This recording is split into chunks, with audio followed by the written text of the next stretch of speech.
సిద్దిపేట జిల్లా కోహెడ మండలం తీగలకుంటపల్లికి చెందిన మాజీ ప్రభుత్వ ఉపాధ్యాయుడు కట్ట రామచంద్రారెడ్డి మరణం చుట్టూ అనుమానాలు అలుముకున్నాయి.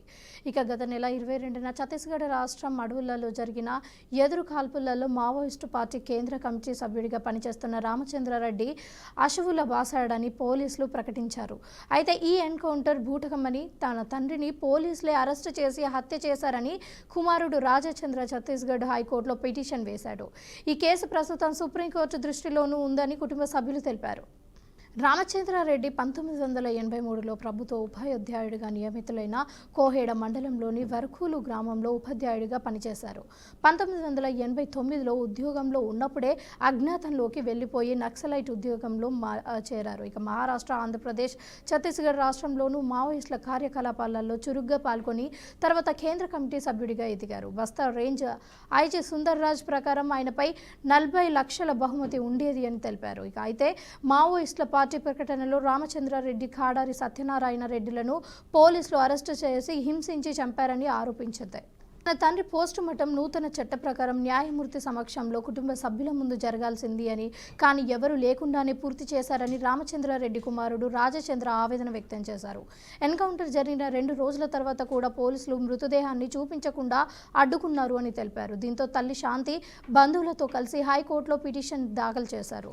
దసరా సెలవుల కారణంగా విచారణ వాయిదా పడింది అని, అనంతరం సుప్రీంకోర్టులో రీట్ దాఖలు చేశామని చెప్పారు. ఇక సుప్రీంకోర్టు మృతదేహాన్ని ఆసుపత్రి మార్చిళ్లలో భద్రపరిచారని ఆదేశించింది అని ఆయన తెలిపారు.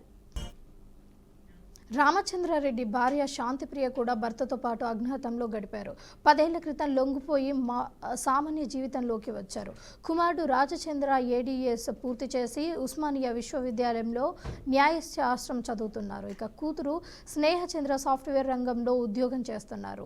రామచంద్రారెడ్డి విద్యార్హతలలో ఎల్లప్పుడూ ప్రతిభావంతుడని, ప్రజల సమస్యలపైనే ఆలోచించేవాడని స్నేహితులు గుర్తు చేశారు. ఇక పేదల కోసం పోరాటం చేసిన రామచంద్రారెడ్డి బూటకపు ఎన్కౌంటర్ లో ప్రాణాలు కోల్పోవడం విచారకరమని కుటుంబ సభ్యులు, గ్రామస్తులు ఆవేదన వ్యక్తం చేశారు.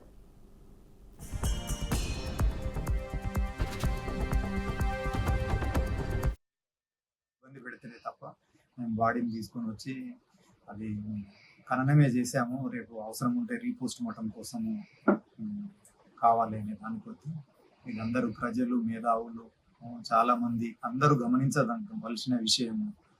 తను ఒక గవర్నమెంట్ ఉద్యోగాన్ని వదిలేసి లోపలికి వెళ్ళి తన జీవితాన్ని చివరి రక్తపు బొట్టు వరకు కూడా సమాజం కోసం పోరాడి తన అసూలు వాసిన మా అన్న, మా కుటుంబం తరఫున మేము చాలా గర్విస్తున్నాము.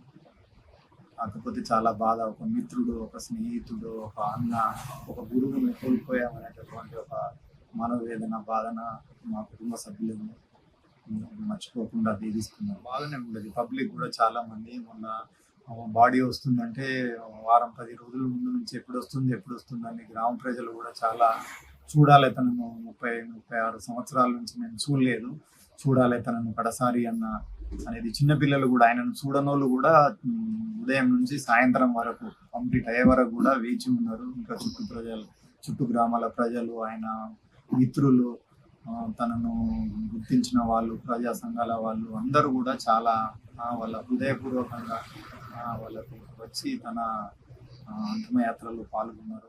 ఇంతే టైం ఉన్నది. న్యాయవాద వృత్తి ఇక్కడ ఉన్న సమస్యలు, వ్యవస్థలో ఉన్న అసమానతలు, కులం కానీ మతం కానీ అట్లాంటి వ్యవస్థలను చూడలేక తను ఒక నిర్ణయానికి వచ్చారు. న్యాయవాద వృత్తి చేపట్టి పేద ప్రజలకు, అణగారిన బడుగు వర్గాలకు నేను న్యాయం చేయాలనుకొని న్యాయవాద వృత్తి కొరకని అటు నాందేడ్ అటు వెళ్ళి తర్వాత ఛత్తీస్గఢ్ వెళ్ళాము మేము. అక్కడ LLM, LLB అవన్నీ చదివిన తర్వాత న్యాయవాద వృత్తిలో కొనసాగుతున్నప్పుడు తను గూడ్స్ హౌస్ అండి పేరుతోని పార్టీ కార్యకలాపాలు ఇక్కడ నుండే తను చేపట్టారు, కానీ ఫుల్ టైమర్గా కాదు. తర్వాత ఆయన అక్కడ పార్టీ పిలుపు మేరకు గుడ్స్ హౌస్ అండి పేరుతోనే అధికార ప్రతినిధిగా స్పోక్స్మెన్స్ గా న్యూస్ లో ఇస్తున్న క్రమంలో అక్కడి మీడియా, అక్కడి గవర్నమెంట్ కొంచెం పగబట్టింది. ఎవరు ఈ గూడ్స్ హౌస్ అండి, మాకు వ్యతిరేకంగా ఇలా కార్యకలాపాలు ఇలా మాట్లాడుతున్నారని చెప్పి కొంచెం వేట మొదలు పెట్టారు. అంతలోకి తనను వెంటాడుతున్న క్రమంలో నేను అరెస్ట్ అయ్యాను. అరెస్ట్ అయినప్పుడు మా ఇంట్లో సర్చింగ్ లో తను ఇచ్చిన పేపర్ స్టేట్మెంట్స్ అవన్నీ దొరికి తనే అనుకున్నారు. అప్పుడు తను ఆ కేసు పరంగా బయటికి వెళ్ళారు. ఒక న్యాయవాద వృత్తి ఇక్కడ ఉన్న సమస్యలు, వ్యవస్థలో ఉన్న అసమానతలు,